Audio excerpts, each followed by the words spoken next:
السلام عليكم ورحمة الله وبركاته، مشاهدي قناة تجربتي عاملين ايه؟ وتحية خاصة لمتابعين قسم الموتوسيكلات خاصة يعني. والفيديو ده ان شاء الله بإذن الله هكلمكم عن تجربتي مع الزيت، لأن أنا عارف كتير منكم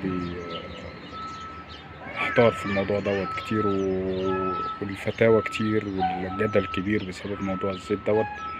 بس انا هقول لكم اللي حصل معايا. يعني الحمد لله ربنا كرمني. يعني كنت اول ما جبت المكنه كنت بلين بيها على الشيل الاصفر. فطبعا عشان ارتفاع الاسعار وكده وان انا هشتغل بالمكنه اوبر وشحن وكده، فكنت بدور على زيت يكون معقول في سعره يعني، برضو يديني نفس الاداء. جربت الشيل الادفانس، ما بصراحه ما ريحنيش خالص. كنت حسيت ان انا كنت هخش في كأني عايز اغير كابتنة من كتر الصوت، ما كان عالي يعني. فالحمد لله ربنا كرمني. كنت انا بتعامل مع مركز الشيمي للزيوت، فبصراحة نصحوني بالزيت الهافولين. فجربت ال5000، بصراحة طلع تحفة. طبعا برضه عشان سعره عالي قال لي لا استخدم ال3000 هيريحك. ال5000 بصراحة طلع معايا يعني. دي علبته. الزيت دوت لزوجته 2050. الجودة بتاعته SG أعلى من SF. الزيت دوت مش هقول لكم، يعني أنا هقول لكم اللي لاحظته فيه. وأي واحد بيفكر هو يحكم بقى بنفسه، يعني ممكن يجرب ويحكم. المفروض إن الزيوت اللي أنا كنت بستخدمها مثلا يعني كنت مثلا المفروض تستخدم الزيت بعد 300 كيلو تحس ان معقول. بعد ال 500 كيلو تحس ان صوت المكنه بيعلى. ده الطبيعي كان بتاع اي زيت كنت بستخدمه.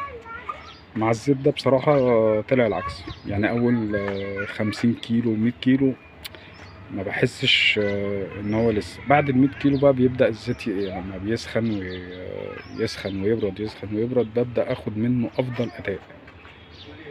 صوت النعومية في المكنة واللزوجة بتاعته. مش هقول لكم، يعني أنا باخد أفضل أداء بعد أول 100 كيلو. ويمكن كلمتي اللي جاية ديت في ناس كتيرة هتعترض عليها، بس صدقوني والله أنا الزيت ده بنزله على 1000. في الشتاء أنا كنت بنزله على 1050 1100. ففي الصيف يعني مرضتش اعمل الفيديو ده غير لما اكون خلاص يعني جربته. فيعني دي كان يعني انا بصور بعد ما نزلت الزيت لتالت مرة في الحر. وكنت متعمدت كنت منزل في ايام حر في عز الظهر، يعني الفترة اللي هي من 12 الظهر ل 3 العصر ديت.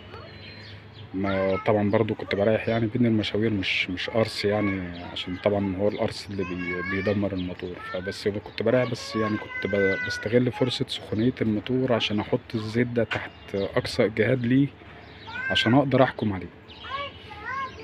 واقول لكم بصراحة يعني انا لسه منزل ولقيت الزوجة لسه فيه، والزيت يعتبر نازل بسم الله ما شاء الله رايق ونضيف.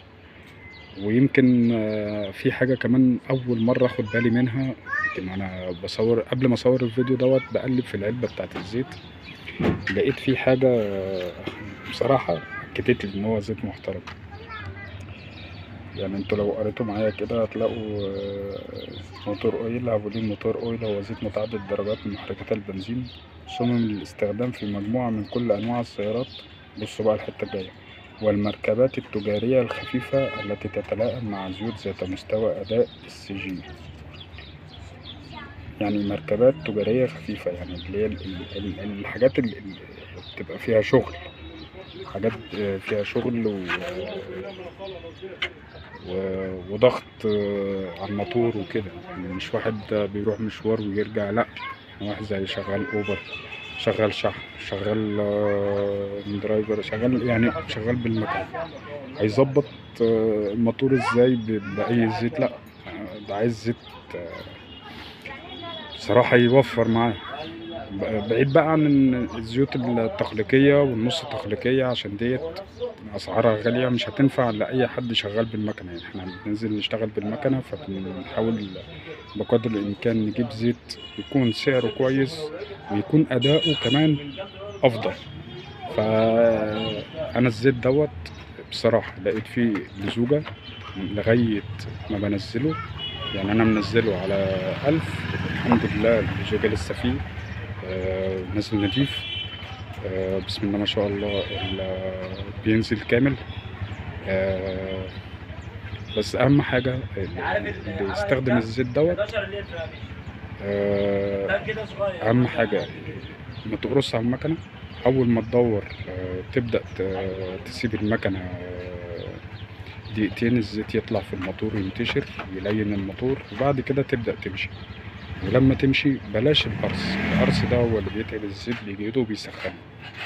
زائد ان الزيت دوت انا ما جربتش كيلوات. يعني انا من اول ما جبته ب 5000 دوت. هي كانت علبة كيلو، لكن ال 3000 دوت انا جبته العبوة على بعضها. يعني المفروض العبوة دي 4 لتر، ولتر هدية يبقى 5 لتر.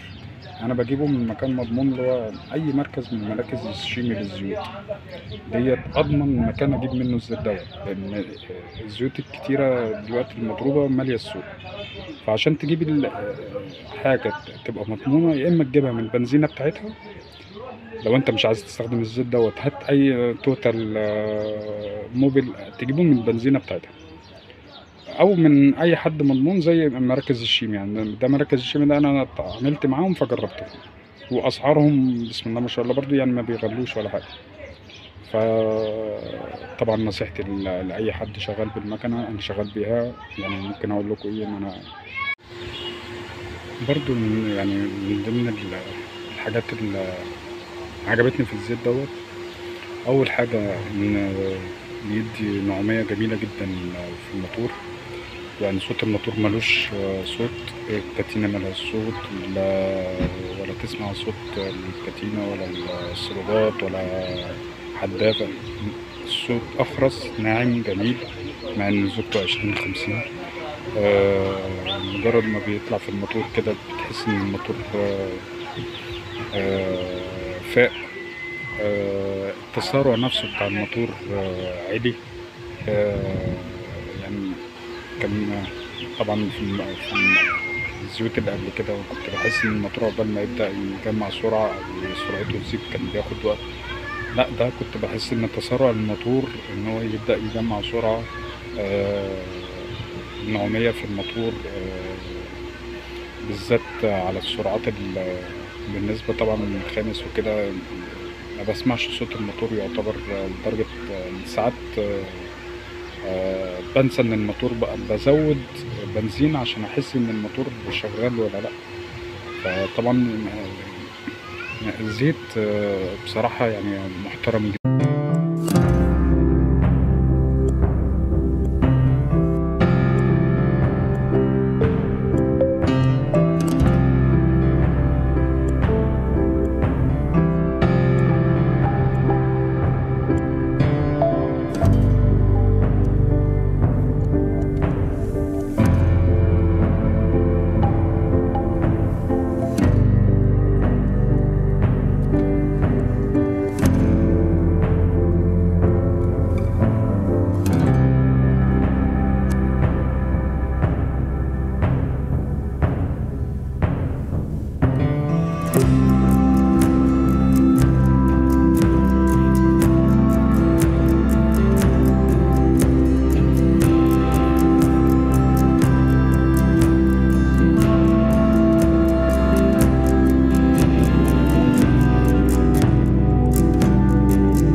الحمد لله الحمد لله، يعني يعتبر هقول لكم يمكن عشان برضو الناس تبقى معايا.